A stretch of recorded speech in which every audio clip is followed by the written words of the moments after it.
Hello everyone, आप सभी का इस थर्ड लेक्चर ऑफ मेटलर्जी में बहुत बहुत स्वागत करता हूं। चलिए इस मेटलर्जी चैप्टर को और हम आगे बढ़ाते हैं।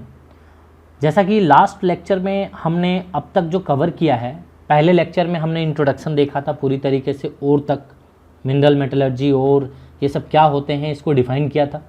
सेकेंड वाले लेक्चर में हमने कवर करा था जितने भी कॉन्सेंट्रेशन मेथड थे, है ना, जैसे gravity separation, magnetic separation, froth flotation and leaching में हमने एल्यूमिनियम और सिल्वर गोल्ड को देखा था कि कैसे एक्सट्रैक्ट करते हैं, कैसे कॉन्सेंट्रेटेड और हम बनाते हैं। अब आप ये समझ लीजिए कि फ्लो चार्ट को अगर आप फॉलो कर रहे हैं तो अभी हमारा बारी है कि हम मतलब जो भी कॉन्सेंट्रेटेड ओर है उस कॉन्सेंट्रेटेड ओर से अब हम आगे मूव कर सकते हैं। हम उस स्टेज तक पहुंच चुके हैं, अभी हमारे हाथ में कॉन्सेंट्रेटेड ओर है, हम यहाँ तक पहुँच चुके हैं। अब इस कॉन्सेंट्रेटेड ओर को आप जब हीट करोगे तो ये पहुँच जाएगा आपको ऑक्साइड बनाना। मैंने कहा था कि ऑक्साइड हम इसलिए बनाते हैं क्योंकि हमें फिर क्या करना है, उस ऑक्साइड को रिडक्शन करना है, उस मेटल को रिड्यूस करना है। तो रिड्यूस करने का सबसे बेहतर तरीका यही है कि आप उसे ऑक्साइड में पहले कन्वर्ट कर दो। तो ऑक्साइड में जैसे ही कन्वर्ट करोगे आप बड़े आसानी से रिडक्शन कर सकते हो, इसीलिए हम अब ऑक्साइड बनाना चाहते हैं। तो दो तरीके से हम ऑक्साइड बना सकते हैं। कैसे हम ऑक्साइड बनाते हैं? पहला तो मेथड है कैल्सिनेशन का। सो कैल्सिनेशन का सिंपल सा मतलब होता है कि ओर को आप स्ट्रॉन्ग हीटिंग करते हैं, है ना, heating of or in absence of air, या फिर very limited amount of air, बहुत कम अमाउंट में आप एयर सप्लाई करते हो या तो ना के बराबर, है ना, एब्सेंस ऑफ एयर में आप स्ट्रॉन्ग हीटिंग करते हो बिलो इट्स मेल्टिंग पॉइंट। क्योंकि अगर आप मेल्टिंग पॉइंट के ज़्यादा कर दोगे तो वो तो मेल्ट कर जाएगा, फिर वो उसकी हीटिंग आप कर नहीं सकते, मेल्ट होके ट्रिकल डाउन हो जाता है वो, ठीक है, वो चला जाएगा इधर उधर। तो इसीलिए उसके मेल्टिंग पॉइंट को अचीव ना करे उससे पहले तक ही आपको हीटिंग करनी है, और वो भी एब्सेंस ऑफ एयर में आपको हीटिंग करनी है। अब देखिए कैल्सिनेशन आखिर हम कौन से ओर के लिए लगाएंगे जो कि ज़्यादा बेनिफिशियल होगा, ज़्यादा प्रॉफिटेबल होगा। ये जो सूटेबल होता है, सूटेबल यहाँ पे हाइड्रेटेड एंड हाइड्रोक्साइड ओर के लिए ये ज़्यादा सूटेबल है, एंड कार्बोनेट ओर के लिए। तो ये दिमाग में आपको रखना पड़ेगा कि किसके लिए सूटेबल है। मैंने हर बार हर एक मेथड में वहाँ पे ट्रिपल स्टार लगा रखा है, ये की पॉइंट है कि किसके लिए सूटेबल है, क्योंकि हमें फाइनली यही तो पता करना है कि कौन से ओर को देख करके हमें दिमाग में क्लिक करना चाहिए कि अच्छा ये मेथड हम अप्लाई कर सकते हैं। तो यहाँ पे हम देख सकते हैं कि ये जो सूटेबल है वो हाइड्रेटेड या फिर हाइड्रोक्साइड ओर, है ना, या फिर कार्बोनेट ओर। जब कार्बोनेट ओर रहेगा तो आपका CO2 गैस वहां से रिलीज होगा। ये तो ऑब्वियस सी बात है, हीटिंग करोगे अगर कार्बोनेट ओर को, किसी भी कार्बोनेट ओर को, तो वहां पे CO2 गैस निकलेगा। और जहां पे हाइड्रेटेड यानी कि वाटर मॉलिक्यूल एसोसिएटेड होगा या फिर हाइड्रोक्साइड जहां पे होगा, वो वाटर मॉलिक्यूल वहां से एक्सपेल आउट हो जाएगा, बाहर निकल जाएगा जब आप हीट करोगे तो चलिए यहां पे देखते हैं कि अगर हीटिंग करने से किस किस तरह की चीज़ों को आप रिमूव कर सकते हो। सबसे पहले आपने वाटर रिमूव किया, इसका मतलब क्या है कि आपने मॉइस्चर को रिमूव किया। वाटर का रिमूव करने का मतलब क्या है कि आपने मॉइस्चर को रिमूव कर दिया, राइट। और इसी तरीके से जितने भी ऑर्गेनिक इम्प्यूरिटीज़ उसमें मौजूद रहते हैं, वो ऑर्गेनिक इम्प्यूरिटीज़ को भी आप वहाँ से रिमूव कर देते हो बाय हीटिंग। तो देख सकते हो कैसे कैसे इम्प्यूरिटीज़ को हम रिमूव कर रहे हैं वन बाय वन। तो ये मॉइस्चर को आपने रिमूव किया, ऑर्गेनिक सब्सटेंस को वहाँ से रिमूव कर देते हो जो ओर्स में मौजूद हैं, है ना। अब जो ओर है वो बहुत अच्छे तरीके से पोरस भी हो जाता है और इजीली वर्केबल हो जाता है। हम अच्छे तरीके से उसमें काम कर सकते हैं, कोई दिक्कत नहीं आएगी अब आपको, ठीक है। तो चलिए कैल्सिनेशन करके देखते हैं किसी यहाँ पे जो हाइड्रोक्साइड और हाइड्रेटेड और कार्बोनेट ओर का हम यहाँ पे कैल्सिनेशन करके देखते हैं। तो सबसे पहले मैंने जिंक का यहाँ पे ले लिया है क्या, कार्बोनेट। तो जिंक का कार्बोनेट लूंगा तो हीट करूंगा तो क्या बनेगा, हमें क्या बनाना था, मेटल ऑक्साइड। तो देख लो यहाँ पे मेटल ऑक्साइड बन रहा है कि नहीं, जिंक ऑक्साइड बन रहा है। हमारा काम था ऑक्साइड बनाना, मैंने ऑक्साइड बना दिया। अब देखिए यहाँ पे CO2 निकलेगा, क्यों, क्योंकि यहाँ पे कार्बोनेट है तो CO2 निकलेगा, सिंपल सा फंडा है। यहाँ पे देखिए ये कार्बोनेट यहाँ दोनों जगह पे है तो यानी कि CO2 निकलेगा, ये तो पक्का है। तो 2 टाइम्स CO2 निकल गया, एक CO2 यहाँ से, एक CO2 यहाँ से। अब यहाँ देखिए दोनों का ऑक्साइड मिला कि नहीं, हमें मेरा मेन मकसद क्या था, ऑक्साइड बनाना। तो CaO मिल गया हमें और यहाँ पे MgO मिल गया, दोनों का हमें मेटल ऑक्साइड मिल गया। सिमिलरली यहाँ पे थर्ड में आप देख सकते हैं ये क्या है, हाइड्रेटेड Fe2O3 है। हाइड्रेटेड H2O3, देख सकते हो हाइड्रेटेड फॉर्म भी हमने यहाँ पे लिख रखा है। तो हाइड्रेटेड वाले में आपने हीटिंग करना है तो क्या रिमूव होता है, वाटर जो जितने भी रहते हैं वो एक्सपेल आउट हो जाते हैं। तो देख सकते हो वाटर यहाँ से बाहर निकल गया है और आपको Fe2O3 ऑक्साइड मिल चुका है। तो हमारा मेन पर्पस यही है कि कन्वर्जन ऑफ ऑक्साइड, हम यहाँ पे ऑक्साइड में कन्वर्ट कर रहे हैं कैल्सिनेशन के प्रोसेस के थ्रू, जहाँ पे हम एयर का एब्सेंस रखे हैं, एयर हमारे पास नहीं है या न के बराबर हमने ले रखा है। अब देखिए जैसे हाइड्रोक्साइड का एग्जांपल देख लेते हैं। यहाँ पे एल्यूमिनियम हाइड्रोक्साइड जब आप लेते हो तो इसको हीट करोगे तो नो डाउट वाटर मॉलिक्यूल यहाँ से एक्सपेल आउट होगा, क्योंकि OH है तो यहाँ पे वाटर मॉलिक्यूल आएगा और Al2O3 आपको ऑक्साइड के फॉर्म में ये मिल जाता है। हमेशा प्रोडक्ट आप देख सकते हो ये वाटर निकलेगा या CO2 निकलेगा और साथ में मेटल ऑक्साइड बनेगा ये वाला, राइट। तो इस तरीके से आप बड़े आसानी से कैल्सिनेशन किसी भी मेटल का, मेटल कार्बोनेट का या मेटल हाइड्रोक्साइड का, हाइड्रेटेड मेटल ऑक्साइड का आप आसानी से आप कैल्सिनेशन कर सकते हैं। देखिए नेक्स्ट वन, यहाँ पे कार्बोनेट भी है, हाइड्रोक्साइड भी है, यानी कि दो प्रोडक्ट निकलने चाहिए, एक तो CO2 निकलेगा यहाँ पे और एक वाटर भी निकलेगा। तो यहाँ CO2 निकला, वाटर निकला और साथ में मेटल ऑक्साइड बनाना है तो Cu यहाँ पे CuO कर दो, राइट। तो बन गया बड़े आसानी से। नेक्स्ट इसी तरीके से हम देख सकते हैं कि कैल्शियम कार्बोनेट है तो कैल्शियम कार्बोनेट अगेन क्या बनाएंगे, मेटल ऑक्साइड बनाएंगे, सो CaO मेटल ऑक्साइड एंड साथ में कार्बोनेट है तो CO2 गैस रिलीज होगा। तो आई थिंक ये बड़े अच्छे तरीके से आपको ये क्लियर हो गया होगा कि कैल्सिनेशन के थ्रू हम किन किन इंप्यूरिटीज को बाहर निकाल दिए, है ना। आपको ये बड़े आसानी से क्लियर हुआ होगा, कैल्सिनेशन क्या है समझ में आया होगा। नेक्स्ट जो दूसरा प्रोसेस है जिससे हम ऑक्साइड में कन्वर्ट कर सकते हैं वो क्या है, रोस्टिंग, ठीक है। तो चलिए हम रोस्टिंग को देखते हैं कि कैसे आखिर रोस्टिंग हम करते हैं। तो रोस्टिंग आखिर होता क्या है, वहाँ से ज़्यादा कुछ फर्क है नहीं रोस्टिंग में। हम वहाँ पे क्या करते थे, सब चीज़ एब्सेंस ऑफ एयर करते थे, यहाँ पे हम वो चीज़ प्रेजेंस ऑफ एयर करेंगे। देख लो यहाँ पे प्रेजेंस ऑफ एयर, वो भी एक्सेस एयर हम यहाँ पे लेने वाले हैं, ठीक है, और हीटिंग यहाँ पे करेंगे। और नो डाउट आपको मेल्टिंग पॉइंट से नीचे तक ही हीट करना है, ऐसा ना हो कि आप इतना ज़्यादा हीट कर दें कि उसकी मेल्टिंग पॉइंट भी पार हो जाए और वो ट्रिकल डाउन हो जाए, इधर उधर बिखर जाए, है ना। तो आपको क्या करना है, उसकी मेल्टिंग पॉइंट से नीचे तक की हीटिंग करना है इन प्रेजेंस ऑफ एयर। अरे बब्बा आपने चिकन भी खाया होगा ना, रोस्टेड चिकन, रोस्टेड पनीर, तो रोस्टेड कैसे बनता है, इन प्रेजेंस ऑफ एयर, यानी कि सराउंडिंग में, खुले सराउंडिंग में जहाँ पे एयर मौजूद हो वहाँ पे हीट करते हो तो रोस्टिंग होता है। तो इसी तरीके से यहाँ पे रोस्टिंग आप कर सकते हो, यहाँ पे मेटल की हीटिंग करते हैं प्रेजेंस ऑफ एयर में। और नो डाउट अब खुले में तो करोगे नहीं, तो रिवर वेरोटरी फर्नेस यहाँ पे एक स्पेशल टाइप ऑफ फर्नेस है जिसका आपको कोई डायमेंशन वगैरह याद करने की ज़रूरत नहीं है, बस आपको ये पता होना चाहिए कि ये जो प्रोसेस हो रहा है किसी ना किसी फर्नेस में हो रहा होगा और वो फर्नेस होता है रिवर वेरोटरी फर्नेस, राइट। तो ये एक तरह का यहाँ पे इसी के अंदर इसको प्रोसेस करते हैं। ये किसके लिए सूटेबल है ये भी हमें समझ लेना बहुत ज़रूरी होता है। तो जैसे लास्ट वाला हमने देखा calcination hydrated and hydroxide and carbonate के लिए सूटेबल था, इसी तरीके से ये जो है वो सल्फाइड ओर के लिए सूटेबल होगा। This is very very important, की पॉइंट मैंने हर जगह लिखा है कि कौन सा किसके लिए सूटेबल है, ये मैंने आपको बताया है। तो ये सल्फाइड ओर के लिए जनरली सूटेबल होता है। अब यहाँ पे हम देखते हैं कि कैसे आखिर हम किसी सल्फाइड ओर को कन्वर्ट कर सकते हैं। सो देखिए हमारा काम क्या है, हमें चाहिए मेटल ऑक्साइड, है ना, और साथ में जो भी उससे एसोसिएटेड सल्फाइड है, तो सल्फाइड अगर है तो SO2 गैस रिलीज होगा। तो यहाँ पे इसके साथ में SO2 गैस रिलीज होगा, यानी कि मेटल ऑक्साइड तो मिलना ही चाहिए अपने को और साथ में SO2 गैस, क्योंकि सल्फाइड और यहाँ पे यूज़ कर रहे हो। तो देखो PBS आपने लिया तो PBS लिया तो PBO मिल गया, यानी कि आपको मेटल ऑक्साइड मिल गया, साथ में SO2 गैस रिलीज हुआ क्योंकि यहाँ पे सल्फाइड था। यहाँ पे ZnS था तो जिंक ऑक्साइड आपको मेटल ऑक्साइड मिल गया और साथ में SO2 गैस रिलीज हुआ क्योंकि यहाँ पे सल्फाइड है, राइट। HgS है ना, यहाँ पे मर्क्यूरी का ऑक्साइड है। अब ये जो मेटल ऑक्साइड बन रहा है यहाँ पे, मेटल ऑक्साइड तो मिला हमें, राइट, लेकिन ये बहुत ही ज़्यादा थर्मली अनस्टेबल है। थर्मली क्या है, अनस्टेबल है। थोड़ा सा और हीटिंग हो जाता है ना, इससे थोड़ा सा और ज़्यादा हीटिंग हो जाता है ना।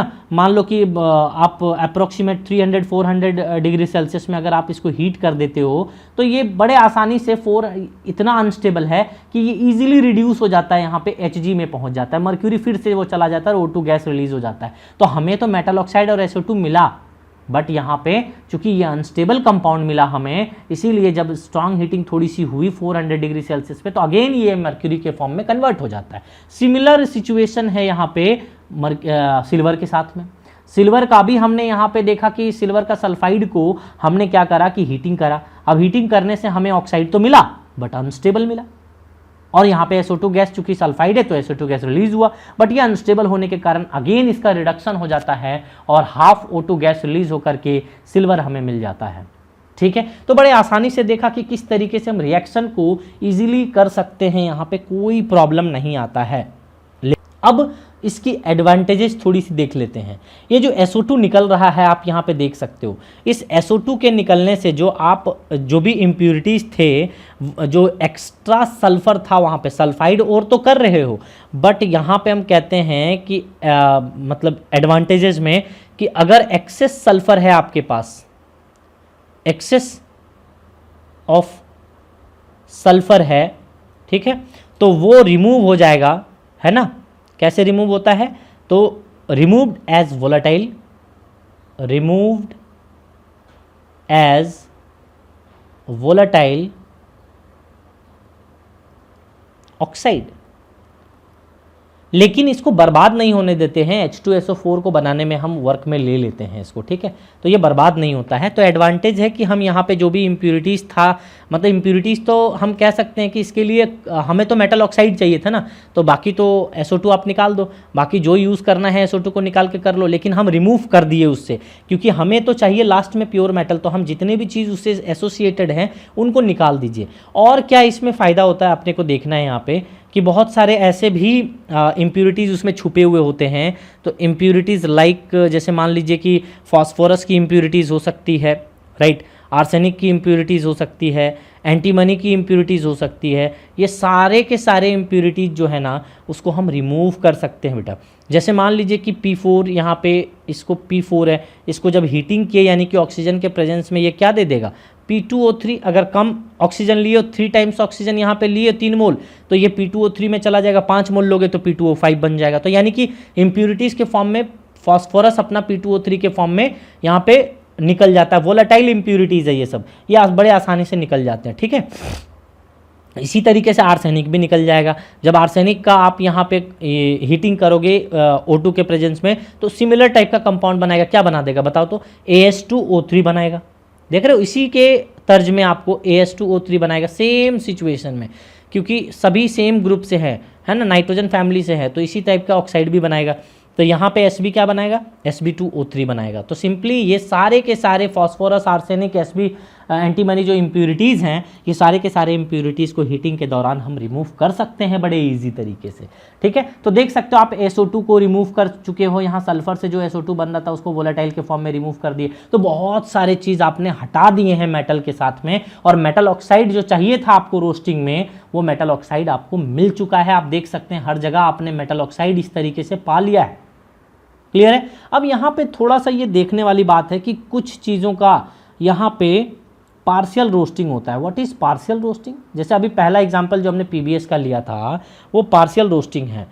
देखिए क्या होता है एक्चुअल में, पार्शियल रोस्टिंग कैसा होता है ये भी थोड़ा सा आप सुन लीजिए। पार्शियल रोस्टिंग, पार्शियल रोस्टिंग का मतलब है कि पूरी तरीके से रोस्ट, यहाँ जैसे पीबीएस आपने लिया था, ये क्या होता है कि O2 में पहले रिएक्शन करेगा O2 से, तो ये मेटल ऑक्साइड बना लेगा, PbO एंड SO2 गैस बना लेगा, ये आपने पढ़ा था अभी।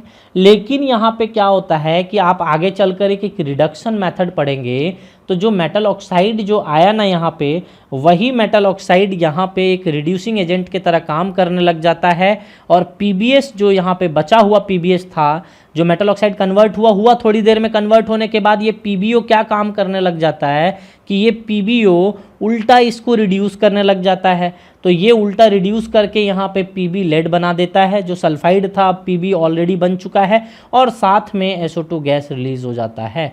तो आप देख सकते हैं कि PbO एक बार बनने के बाद फिर इसको रिड्यूस करता है, इसीलिए ये पार्शियल रिडक्शन है। मतलब PBS का पूरी तरीके से हम यहाँ पे रोस्टिंग नहीं करा सकते।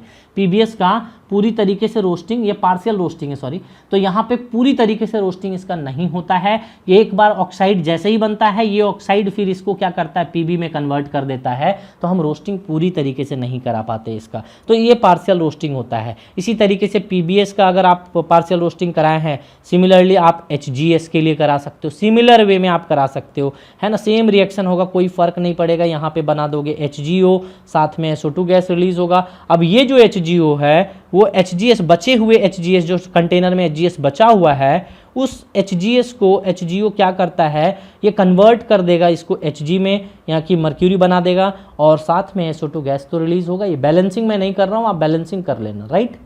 तो ऐसे कर सकते हैं। सिमिलरली आप इस तरीके से Cu2s के लिए भी पार्शियल रिडक्शन आप कर सकते हो, Cu2s का भी सेम सिचुएशन होता है, राइट। तो ऐसे करके आप पार्शियल रोस्टिंग करा सकते हो। तो इस तरीके से हमने रोस्टिंग में देखा कि कैसे किस तरीके से मेटल का रोस्ट करा के हमने फाइनली क्या पाया, मेटल ऑक्साइड पाया। हमारा मेन मोटो था इस स्टेप में कि जो भी कॉन्सेंट्रेटेड ओर था उसे मेटल ऑक्साइड में कन्वर्ट किया जाए। हमने बहुत सारे मेटल ऑक्साइड पाए हैं और उसके अलावा हमने बहुत सारे इम्प्यूरिटीज़ को दूर किया है। तो ये हमारा calcination and roasting process complete हुआ। तो अब तक जितना हमने कवर करा है, अभी तक हमने जितने भी प्रोसेस पढ़ लिए हैं, उन सभी प्रोसेस से चलिए कुछ क्वेश्चंस कर लिए जाएं ताकि हमें क्लैरिटी आए कि किस टाइप के क्वेश्चंस पूछे जाते हैं। हालांकि मैं आपको बता दूं कि क्वेश्चन जो होते हैं वो डायरेक्ट होते हैं, ज़्यादा यहाँ पे ट्विस्ट कर नहीं सकता एग्जामिनर। यहाँ पे थ्योरी अगर अच्छे तरीके से आपने पढ़ा हुआ है तो क्वेश्चन का जवाब आप बड़े ईजी वे में आप दे पाते हैं, ठीक है। तो चलिए कुछ क्वेश्चंस को करके देख लेते हैं कि कैसे क्वेश्चंस आखिर इससे पूछे जाते हैं। सो कुछ क्वेश्चंस मैंने लिख रखा है आपके लिए, चलिए वन बाय वन इसको हम देख लेते हैं कि क्या है। ओके, तो यहाँ पे अगर आप देखोगे तो फर्स्ट वाला क्वेश्चन का आप आंसर देने की कोशिश करिए, खुद से सोचिए कि आपने जो पढ़ा है आप जवाब दे पा रहे हो या नहीं। जैसे पहला क्वेश्चन है आपका, विच ऑफ द फॉलोइंग मॉलिक्यूल है इज मेलाचाइट। तो मेलाचाइट कौन है आप बताइए, सोचिए समझिए। आपको मैंने वहाँ पे लिखवा रखा है, आप देखिए कहीं कार्बोनेट ओर में आपको मिलेगा। सो कार्बोनेट और यहाँ पे मेलाचाइट ये वाला है बेटा, ठीक है, जहाँ पे CuCO3 and CuOH whole twice. Malachite green हमने लिखवा रखा है, तो आप देख लीजिए ये नीट 2019 में ये क्वेश्चन पूछा गया है, अभी जस्ट पूछा गया क्वेश्चन, ज़्यादा टाइम हुआ नहीं है इस पर, ठीक है। तो आप ये इस तरीके से आप देख सकते हो कि कैसे क्वेश्चन आते हैं, तो आप इग्नोर नहीं कर सकते, और को याद रखना है आपको एनी हाउ। आप देख सकते हो मेलाचाइट ग्रीन ऑलरेडी पूछा हुआ है, और मैंने बहुत सारे अंडरलाइन कर रखे हैं कि जो जो क्वेश्चन पूछे हुए हैं मैंने अंडरलाइन किया हुआ था, आप अच्छे तरीके से उसको देख लेना। बाकी जो बच गए आप, मैं तो कहूँगा कि हर एक ऑप्शन को आप अच्छे तरीके से देखिए कि कौन कौन सा और है। क्या आप बता सकते हैं ऑप्शन 1 क्या है, CuFeS2 कौन सा और है, क्या आपको ये पता है? देखिए सोचिए कौन सा और हो सकता है, ये कॉपर पाइराइट है। CuOH होल ट्वाइस क्या है, देख लो, बताओ, सब कुछ बताना है बेटा आपको। Fe3O4, क्योंकि क्रॉस चेक करते चले जाओगे तभी याद होगा, है ना। जब तक आप क्रॉस चेक नहीं करोगे, जैसे ये मैग्नेटाइट है, तो इस तरीके से सबका आपको क्रॉस चेक करना है। क्रॉस चेक करोगे तो ज़्यादा याद होगा, राइट। क्वेश्चन इसी तरीके से आपको करने हैं, हर एक ऑप्शन को चेक करना चाहिए आपको। सेकेंड क्वेश्चन देखिए, which of the following act as a depressant. देखिए इतना चिल्ला के हमने डिप्रेसेंट के बारे में बताया है जब फ्लोटेशन हम पढ़ रहे थे। अब आपको जवाब देना है यहाँ पे कि डिप्रेसेंट यहाँ पे कौन वर्क करता है डिप्रेसेंट के तरह, बताइए मुझे। बहुत इजी है, अच्छे तरीके से आंसर आप कर सकते हो, कोई दिक्कत नहीं आएगी। बताइए, टाइम लीजिए, आराम से थ्योरी को देखिए, कोई दिक्कत नहीं है आपको, है ना। बताइए। NaCN, बहुत बढ़िया, मैं सुन सकता हूँ आपको, आप बता रहे हो कि ये NaCN है। हमने डिप्रेसेंट की तरह NaCN में यूज़ करा था। अब आप ये सोचिए कि पाइन ऑयल हमने कहाँ लिया था, क्रिसॉल हमने कब लिया था, इथाइल जेंथेट कब लिया था, सोडियम इथाइल जेंथेट लिया था ना। अब आप सोचिए, थ्योरी को पढ़िए, देखिए कि क्या क्या लिया था, सबको एक एक थ्योरी इसी तरीके से रिकॉल किया जाता है। NaCN यहाँ पे डिप्रेसेंट की तरह हमने वर्क में लिया था, ये आपको पता होना चाहिए। Next, which of the following ore will undergo roasting for conversion into oxide. अब बताइए, अभी हमने थोड़ी देर पहले रोस्टिंग पढ़ा, रोस्टिंग कैसे ओर्स के लिए सूटेबल होता है, समझिए, सोचिए, रोस्टिंग कैसे ओर्स के लिए सूटेबल होता है? ऑब्वियसली सल्फाइड ओर के लिए सूटेबल होता है, हमने बता रखा है। कार्बोनेट ओर के लिए कौन सा होता है सोचिए आप, है ना? सल्फाइड ओर के लिए तो होता है, ये तो हमारा आंसर हो गया। लेकिन सल्फाइड हाइड्रोक्साइड या हाइड्रेटेड या कार्बोनेट के लिए कौन सा होता है? कैल्सिनेशन होता है, राइट। यहाँ पे अगेन हाइड्रेटेड है तो कैल्सिनेशन होगा, यहाँ पे सल्फाइड है तो रोस्टिंग होगा, तो ये हमारा आंसर है। तो ये ऐसे क्रॉस चेक करोगे तभी जाकर के ज़्यादा थ्योरी सीख पाओगे, क्योंकि ये थ्योरिटिकल है, ज़्यादा ट्विस्ट कर नहीं सकते एग्जामिनर, यहाँ पे क्वेश्चन डायरेक्ट ही होंगे। नेक्स्ट देखिए यहाँ पे, इन बॉक्साइट कंसिस्ट ऑफ SiO2। अब देखिए बॉक्साइट दो तरीका का पढ़ाया था मैंने, white bauxite and red bauxite. Red bauxite में कौन सा इंप्यूरिटीज था, व्हाइट बॉक्साइट में कौन सा इंप्यूरिटीज था? आप थोड़ा सा सोचिए। रेड में Fe2O3 एंड FeO था, अगर आपको याद हो तो, है ना, और व्हाइट में SiO2 था। अब व्हाइट वाले बॉक्साइट को आपको जो SiO2 इम्प्यूरिटीज था, अब बताइए व्हाइट वाले बॉक्साइट को आप किसके थ्रू उसको कॉन्सेंट्रेट कर रहे थे? तो ऑब्वियस सी बात है, सरपेक्स प्रोसेस आपने अप्लाई करा था किसके लिए? व्हाइट बॉक्साइट के लिए। रेड बॉक्साइट के लिए क्या क्या करा था सोच लो, Bayer's process and Hall's process करा था, है ना। तो यहाँ पे ये जो सरपेक्स प्रोसेस है नंबर 4, ये आपका व्हाइट बॉक्साइट को कॉन्सेंट्रेट करने में हमने काम में लिया था। समझ रहे हो बात को? तो कितना आसान क्वेश्चन है, आप खुद भी समझ सकते हो, है ना। इजी क्वेश्चन है, सरपेक्स होगा, है ना। तो इस तरीके से आपने क्वेश्चंस देखा, और भी क्वेश्चंस आप कर सकते हो चाहे तो, है ना। मैं आपको कुछ लिख करके क्वेश्चन देता हूं तो थोड़ा सा आप करने की कोशिश करना। जैसे मान लीजिए कुछ क्वेश्चंस और दे देता हूं, आप ट्राई करिए इसमें। मैं एक साइड में आपको क्या करता हूं कि लिख देता हूं यहाँ पे मेलाचाइट, मेलाचाइट लिख दिया, सीडेराइट, सीडेराइट,